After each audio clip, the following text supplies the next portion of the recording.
Everybody, Tim Nelson back with World Jiu-Jitsu Academy, Eden Prairie. I don't think it's going to be too much of a surprise after this week. What I want to cover today is just the core idea, the basic principle of escaping from side control. And let's remember too, as was the case with mount and with the back control, this is not going to be the side control killer that gets you out of anybody's side control in 3 seconds flat.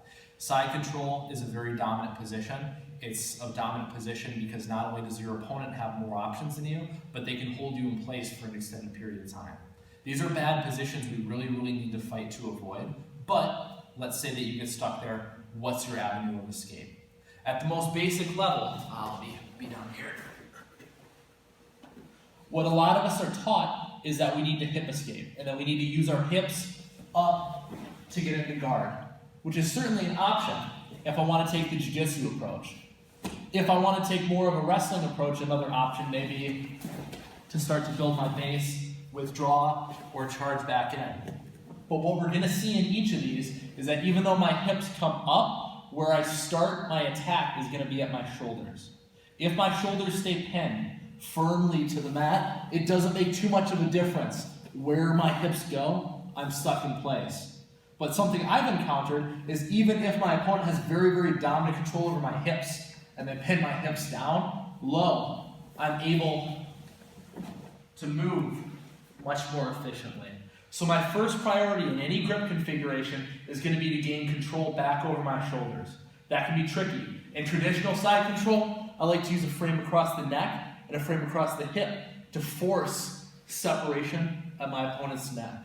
In another grip configuration, like what we'll call a ninja grip, or my hips are blocked, I can do something similar, trying to push off, push away, in, and even without the ability to go to guard, I can then work in, I'll go back over, I can work in, pulling my opponent by. If I want to wrestle, that's the same idea. I free my shoulders, follow with my hips over to the top position. But in counterintuitive, again, I should be able to use my hips regardless because that's going to be my most powerful generator of force from my back. I can use my entire body. But it's not the hips that are going to lead. It's my ability to move my shoulders.